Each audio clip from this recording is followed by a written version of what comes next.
Selamat pagi semua anak-anak, salam sejahtera buat kita semuanya. Semoga anak-anak, begitu juga dengan semua anggota keluarga yang ada di rumah, dalam keadaan sehat. Baik, pada pertemuan ini kita akan melaksanakan pembahasan soal-soal yang sudah kita bahas sebelumnya. Sekaligus kita saat ini melakukan review pembelajaran terhadap pembelajaran-pembelajaran yang sudah kita bahas melalui soal latihan yang akan Bapak berikan saat ini. Untuk itu anak-anak, siapkan diri kalian, siapkan alat tulisnya. Setiap pembahasan yang Bapak berikan nanti boleh ditulis, dibuat catatan-catatan kecilnya ya. Baik, kita lanjutkan. Mari kita simak bersama pembahasan soal berikut ini. Nah, di sini materinya tentang sistem gerak pada manusia ya. Kita langsung ke nomor 1. Perhatikan soalnya. Berikut ini yang tidak termasuk fungsi rangka tubuh adalah A. Tempat melekatnya otot atau daging. B. Melindungi organ tubuh yang penting. C. Sebagai alat gerak aktif. D. Pemberi bentuk tubuh. Maka jawabannya adalah C.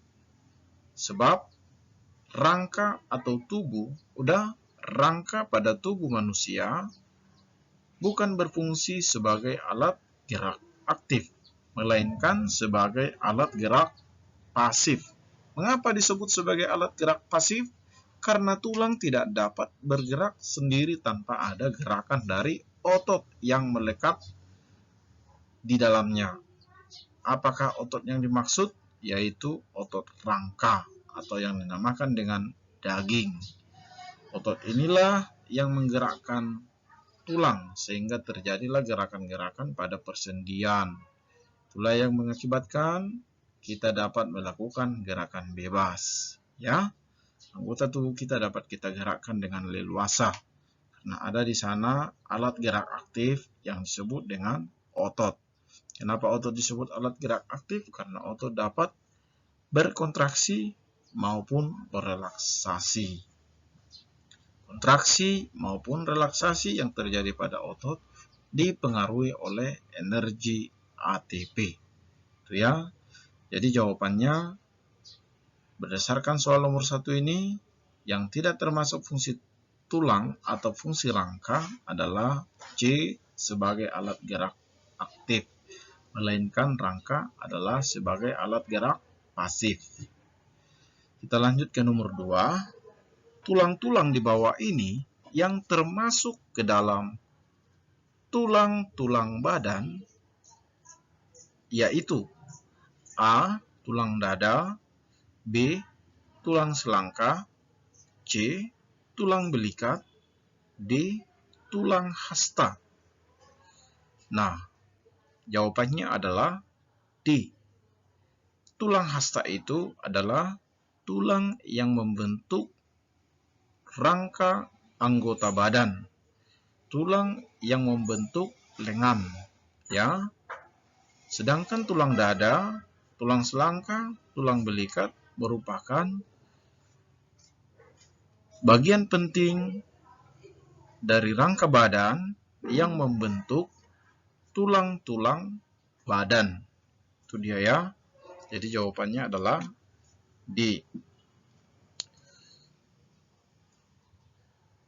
Yang ketiga, di bawah ini yang bukan merupakan contoh tulang pendek adalah A. Tulang belikat, B.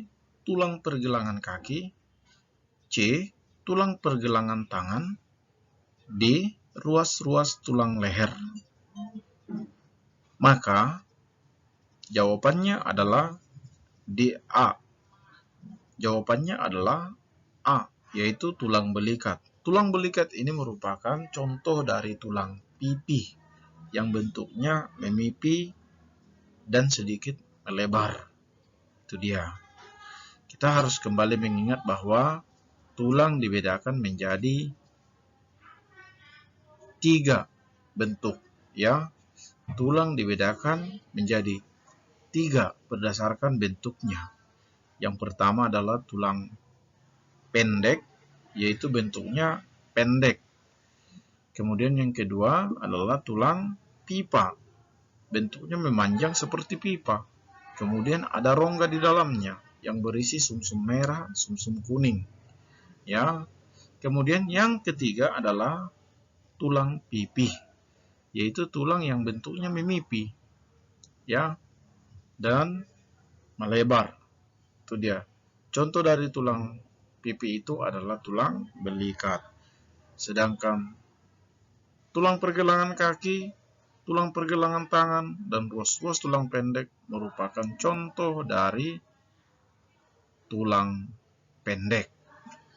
Ya, sedangkan tulang pipa itu contohnya tulang hasta, tulang selangka,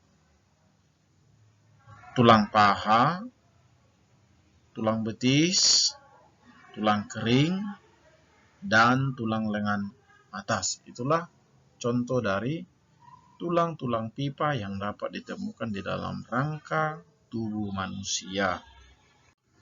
Oke, kita lanjut nomor 4. Contoh tulang rawan yang tetap dimiliki sampai dewasa terdapat pada A. Cuping hidung dan lengan, B. Cuping hidung dan daun telinga, C. Daun telinga dan jari, D. Pergelangan kaki dan tangan. Maka jawabannya adalah B, yaitu cuping hidung dan daun telinga. Perlu juga anak-anak pahami bahwa tulang rawan di dalam tubuh kita itu ada 3 macam.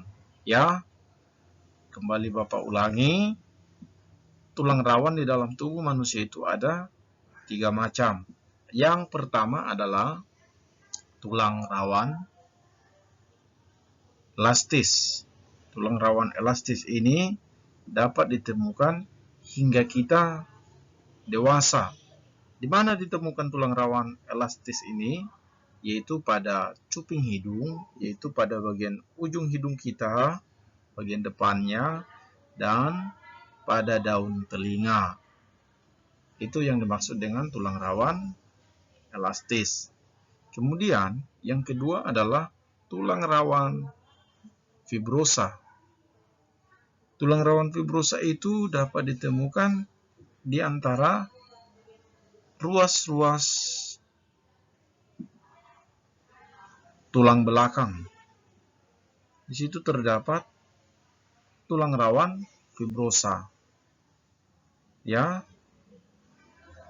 yang berfungsi sebagai bantalan antara ruas-ruas tulang belakang. Itu dia. Kemudian yang ketiga adalah tulang rawan hialin.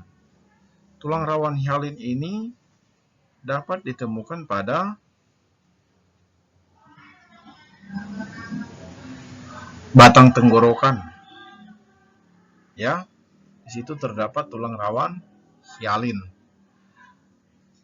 Jadi, yang dapat ditemukan yang tetap ada pada tubuh manusia hingga sampai dewasa adalah cuping hidung dan daun telinga. Ya, baik. Yang keempat adalah jawabannya B. Baik, kita lanjut nomor 5. Jumlah tulang rusuk sejati, tulang rusuk palsu, dan tulang rusuk melayang secara berturut-turut adalah, langsung kita jawab aja, tulang rusuk sejati jumlahnya sebanyak 7 pasang, ya. Kemudian tulang rusuk palsu jumlahnya sebanyak 3 pasang. Dan tulang rusuk melayang jumlahnya 2 pasang. Jadi jumlah keseluruhan rusuk manusia itu berjumlah 12 pasang. Tempo hari sudah Bapak jelaskan mengapa disebut tulang rusuk sejati, mengapa disebut juga tulang rusuk palsu, demikian juga tulang rusuk melayang. Itu bisa kembali kamu buka di modul-modul yang sudah Bapak berikan sebelumnya ya. Diulang kembali supaya kamu ingat. Barangkali nanti soal ini bisa ditemukan pada soal-soal ujian berikutnya ya. Jadi supaya kamu ingat, hafal, mengerti. Silakan diulang kembali materinya. Baik, nomor 6 kita lanjutkan. Kebiasaan duduk dengan sikap membungkuk waktu menulis dan berlangsung lama akan mengakibatkan tulang belakang atau tulang punggung bengkok ke arah depan. Kelainan ini disebut A. Kyphosis, B. Lordosis, C. Skoliosis, D. Artritis. Ya, maka jawabannya adalah B. Lordosis. Perlu lagi anak-anak pahami, ada 3 kelainan yang terjadi pada tulang belakang manusia akibat kebiasaan posisi tubuh yang tidak baik. Sehingga terjadilah pembengkokan, bisa ke arah depan, bisa ke arah belakang, maupun ke arah samping kiri kanan pada tulang-tulang belakang kita. Nah, apabila kita duduk dengan cara membungkukkan badan ke arah depan dan berlangsung lama dan menjadi kebiasaan, maka dapat mengakibatkan kelainan pada tulang belakang, di mana tulang belakang bengkok ke arah depan atau posisi tubuh kita menjadi bungkuk. Kelainan ini disebut dengan lordosis. Jika tulang belakang bengkok ke arah depan, ke arah belakang tubuh, maka kelainan ini disebut dengan kyphosis, sehingga dada kita menjadi lebih busung ke depan. Jika posisi tulang belakang bengkok ke arah samping, maka disebut dengan kelainan skoliosis. Sedangkan artritis adalah peradangan yang terjadi pada persendian. Dapat mengakibatkan rasa nyeri, atau mungkin juga dapat mengakibatkan terjadinya kekakuan. Biasanya artritis ini terjadi pada manusia yang sudah lanjut usia. Itu dia ya. Jadi jawabannya adalah B. Kita lanjutkan nomor 7. Salah satu contoh sendi engsel atau disebut juga dengan sendi ya, persendian. Baik, kita masuk ke soal persendian. Apa itu sendi? Sendi itu adalah hubungan 2 tulang ya yang dapat mengakibatkan adanya gerak. Jadi di sini yang ditanya adalah contoh sendi engsel. Apa itu sendi engsel? Sendi engsel adalah sendi yang dapat digerakkan ke satu arah. Sendi engsel ini dapat ditemukan pada siku, pada lutut, ya, kemudian pada ruas-ruas tulang jari. Jadi jawabannya adalah A, ya, ruas tulang jari yang dapat digerakkan ke satu arah, ya, dapat dilakukan secara berulang-ulang, tetapi hanya ke satu arah saja. Itu yang dimaksud dengan sendi engsel. Nomor 8, kita lanjutkan. Seorang siswa mengamati sepotong tulang hewan. Bentuknya panjang dan pipih. Ya, maka siswa tersebut dapat menyimpulkan bahwa tulang yang diamatinya merupakan sebagian dari tulang titik-titik. Maka jawabannya adalah potongan-potongan dari tulang rusuk. Karena tulang rusuk itu juga bentuknya panjang, tetapi dia memipih. Makanya tulang rusuk juga digolongkan dia ke dalam tulang pipi berdasarkan bentuknya ya. Walaupun dia panjang, tetapi bentuknya pipi. Berbeda dengan tulang pipa lainnya. Ya, jadi jawabannya adalah tulang rusuk. Sedangkan tulang tengkorak itu merupakan contoh dari tulang pipi, ya. Kemudian, tetapi bentuknya bukan memanjang.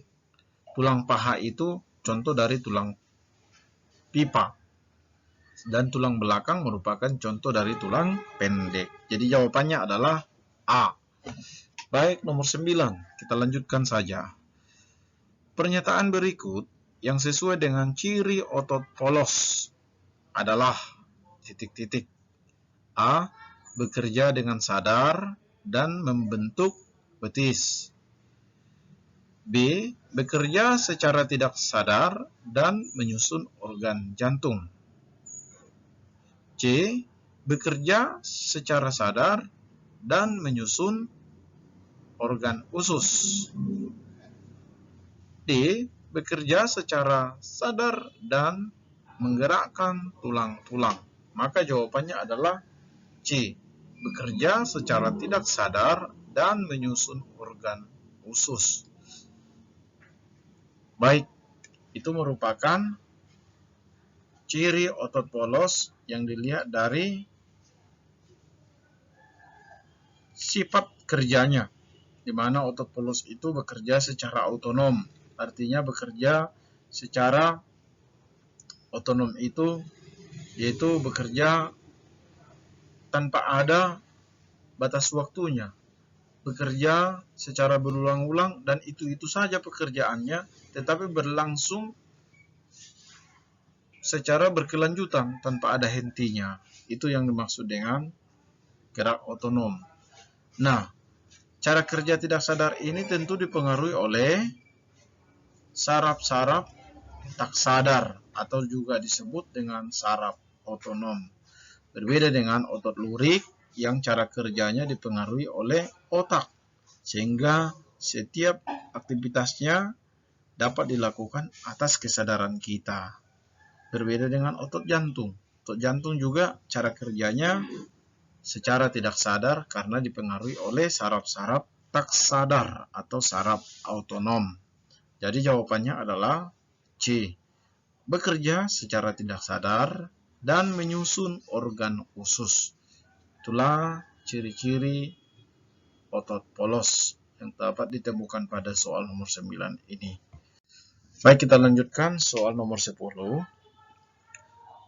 Otot jantung disebut sebagai otot istimewa karena titik-titik. Baik, pada pelajaran sebelumnya ketika kita membahas tentang ciri-ciri otot yang menyusun tubuh manusia, di sini sudah pernah Bapak sampaikan otot jantung disebut sebagai otot istimewa karena bentuk ototnya menyerupai otot lurik, tetapi cara kerjanya seperti otot polos. Itu dia. Sehingga otot jantung itu disebut dengan otot istimewa dan hanya ditemukan pada organ jantung saja. Itulah sebabnya otot jantung disebut sebagai otot istimewa. Jadi jawabannya adalah D. Bentuknya lurik, cara kerjanya tak sadar. Baik, demikianlah review pembelajaran kita melalui soal-soal latihan yang sudah Bapak berikan saat ini.